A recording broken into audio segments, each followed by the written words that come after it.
Oke, selamat malam semuanya. Ya, ketemu lagi ya.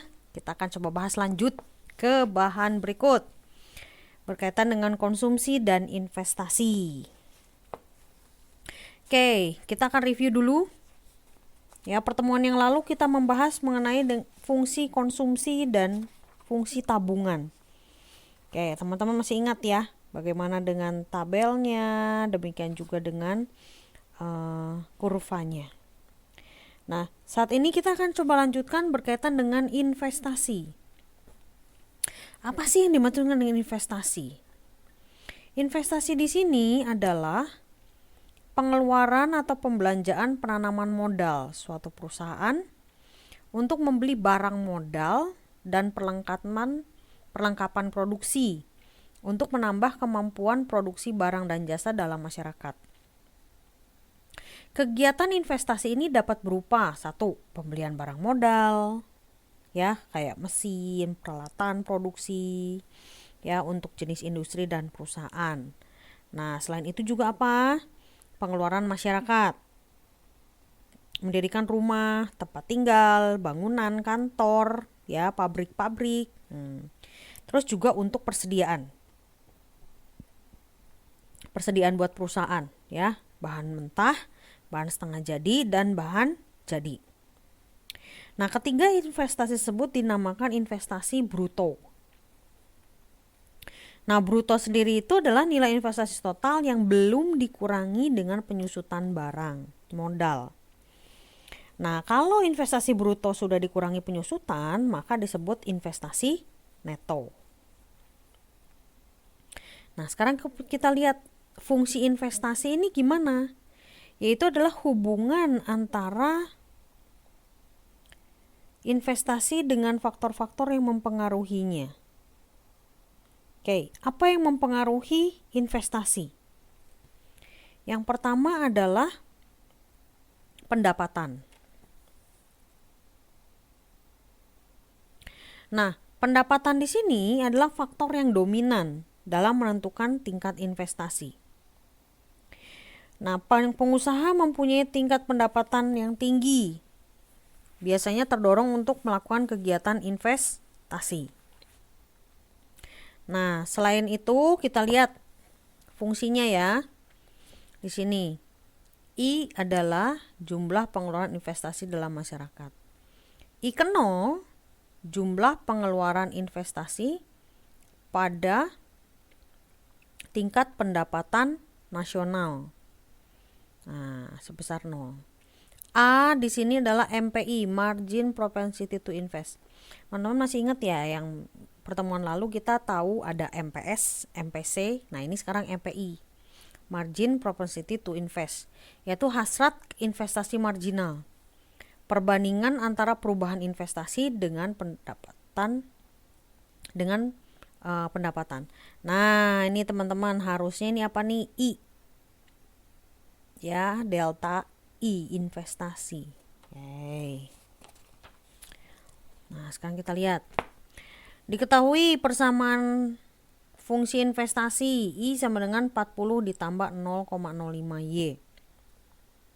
Nah, sekarang kita lihat nih dari sisi tabelnya. Pendapatan dalam ribuan, ini investasi dalam ribuan. Dari tabel tersebut maka diperoleh kurva investasi seperti ini. Wah, ini adalah investasi dorongan, ini investasi otonom. Apa bedanya? Investasi otonom yaitu investasi yang tidak dipengaruhi oleh adanya perubahan pendapatan nasional maupun tingkat bunga. Nah, contohnya apa? Nah, kalau tidak ada teknologi baru atau produk baru, maka investasinya I0. Nah, terus yang kedua, investasi dorongan atau disebut induced investment. Investasi yang didorong kalau ada perubahan pendapatan nasional. Nah, kenaikan pendapatan nasional bisa berdampak pada kenaikan konsumsi. Jadi ada penambahan produksi barang dan jasa. Menambah pula investasi. Maka itu tadi ya, kalau pendapatan nasional makin tinggi, maka investasinya juga makin tinggi. Masih ingat ya teman-teman, waktu bab 5 kita bahas tentang pendapatan nasional. Nah, ini berpengaruh sekali kepada investasi. Nah, oke, itu ya investasi otonom dan dorongan. Lalu kita lihat tingkat bunga. Kalau tingkat bunga yang diperoleh lebih besar daripada keuntungan yang diperoleh, maka mengadakan investasi, maka pengusaha akan menabungkan ke uangnya nih ya. Nah, kita lihat nih gambarnya. Di grafik ini menunjukkan bahwa tingkat bunga R0, maka jumlah investasinya akan dapat I0 nih. Kalau R1 I1, R2 I2. Nah, kesimpulannya apa? Kalau tingkat bunganya turun, maka pengusaha akan melakukan investasi. Oke, dan kebalikannya. Oke, ya. Nah, sekarang selain tingkat bunga tadi ya, ada perubahan perkembangan teknologi. Nah, penemuan baru, pembaruan teknologi berpengaruh pada produktivitas.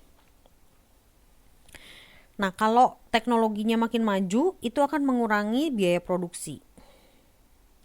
Yang kedua, nah ini ya teman-teman, kalau masih ingat tadi yang awal nih. Nah, ini ya perkembangan teknologi. Terus fungsi dari investasi juga stok barang modal. Kalau barang modal dimiliki pengusaha seperti mesin, peralatan produksi cadangan, itu akan mempengaruhi keputusan pengusaha melakukan investasi. Makin tinggi stok barang modal, maka semakin rendah tingkat investasi pengusaha dan sebaliknya. Lalu yang berikutnya pajak perseroan juga mempengaruhi investasi. Kalau pajaknya mengakibatkan keuntungan perusahaan berkurang, kalau pajaknya tinggi, maka investasinya juga akan berkurang. Demikian juga untuk biaya pengadaan, pemeliharaan, dan operasi. Itu akan berpengaruh kepada keuntungan perusahaan. Nah, keuntungan perusahaan juga akan berpengaruh kepada investasi. Oke, nah sekarang kita mau menghitung keseimbangan pendapatan nasional. Nah, apa sih yang dimaksudkan keseimbangan? Yaitu pendapatan nasional yang setiap ada gangguan akan bergerak maju ke keseimbangan yang baru. Keseimbangan pendapatan nasional disebabkan berimbangnya kekuatan konsumen yang membelanjakan pendapatannya dengan kekuatan produsen yang menghasilkan barang dan jasanya. Nah, dari sisi konsumen, ketika membelanjakan pendapatan untuk membeli barang konsumsi, sisanya kan ditabung. Ya, masih ingat nggak ya? Nih, Y sama dengan C ditambah S. C di sini konsumsi ditambah saving. Adapun juga berkaitan dengan investasi nih. Pertemuan yang lalu kita bahas tentang Y yaitu pendapatan sama dengan konsumsi ditambah investasi. Nah, kalau seperti ini, perekonomian akan mengalami keseimbangan jika barang konsumsi yang dihasilkan dengan jumlah yang ingin dibeli oleh konsumen, ya, itu terjadi keseimbangan. Nah, jadi kalau jumlah uang yang ditabung sama dengan investasi, dengan demikian pendapatan nasional terjadi keseimbangan jika S saving sama dengan investasi. S sama dengan investasi, di mana Y sama dengan C ditambah I. Berarti kalau gitu Y dikurangi C sama dengan I. Ya, pendapatan dikurangi konsumsi sama dengan investasi. Nah, masih ingat ini adalah fungsi dari C. Oke, sama dengan investasi. Nah, yang ini pindah ruas. Negatif jadi positif. Y dikurangi BY. Nah, sekarang tinggal dikeluarkan. Kalau ini 1 dikurangi B kali Y sama dengan A plus I. Nah, terus Y sama dengan 1 dibagi 1 min B. Nah, ini kan dari sini pindah ruas jadi pembagi ya. Oke, pembagi berarti 1 dibagi 1 min B dikali A plus I. Oke, inilah fungsi Y berkaitan dengan investasi. Oke, yuk kita lihat contohnya. Jika diketahui fungsi konsumsi per tahun C sama dengan 0,8Y ditambah 20 miliar. Besarnya investasi per tahun adalah I sama dengan 40 miliar. Tentukan Y lalu konsumsi, C yaitu saving dalam keseimbangan. Suruh gambar juga grafiknya. Nah, ini tadi Y sama dengan 1 ditambah 1 minus B dikali A ditambah I, investasi. Dimana A sama dengan 1 dibagi 1 dikurangi 0,8. 0,8 dari mana? Oke, dari sini ya. Dikali 20 tambah 40. 20 dari mana? Oke, 20 miliar. 40-nya dari sini. Oke.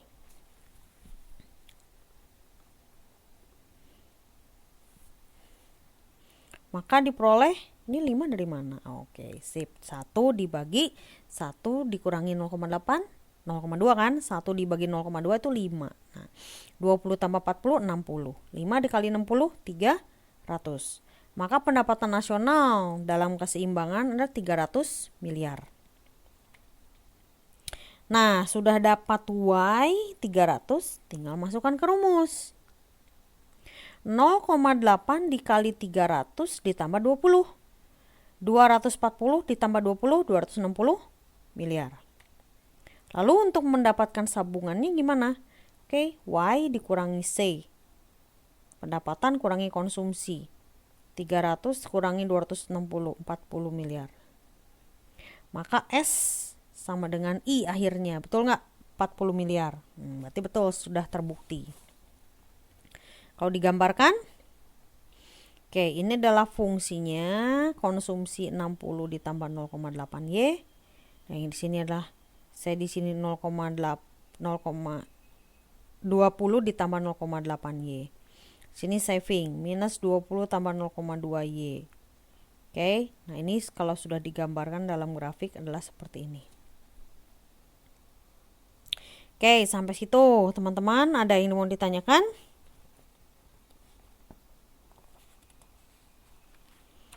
Oke, kalau nggak ada, kita lanjut kepada angka pengganda atau multiplier, yaitu bilangan yang menunjukkan seberapa besar investasi harus dikalikan. Bila kita ingin mengetahui besarnya perubahan pendapatan nasional equilibrium yang diakibatkan oleh perubahan investasi. Seberapa besar tingkat perubahan pendapatan nasional akibat perubahan investasi disebut koefisien multiplier investment. Koefisien multiplier investment atau koefisien angka pengganda investasi bisa dirumuskan seperti ini. K1 sama dengan 1 dibagi 1 ditambah MPC, margin propensity to consume, atau 1 dibagi MPS, margin propensity to saving. Nah, untuk lebih memahami munculnya multiplier seperti ini. Y sama dengan K1 dikali I. Bila investasi berubah disebabkan oleh suatu hal, maka pendapatan nasional pun berubah. Nah, pendapatan nasional akan mempengaruhi konsumsi dan tabungan. Nah, tahap selanjutnya perubahan konsumsi adalah pendapatan bagi golongan produsen barang konsumsi. Aliran pendapatan makin lama akan mendorong penerimaan pendapatan melakukan saving. Nah, jelasnya seperti ini nih. Ini kan pertambahan investasi. Nah, ini akan berpengaruh kepada pendapatan. Perubahan pendapatan adalah perubahan konsumsi ditambah perubahan saving. Nah, perubahan pendapatan yang pertama akan mempengaruhi perubahan pendapatan konsumsi yang pertama dan juga akan mempengaruhi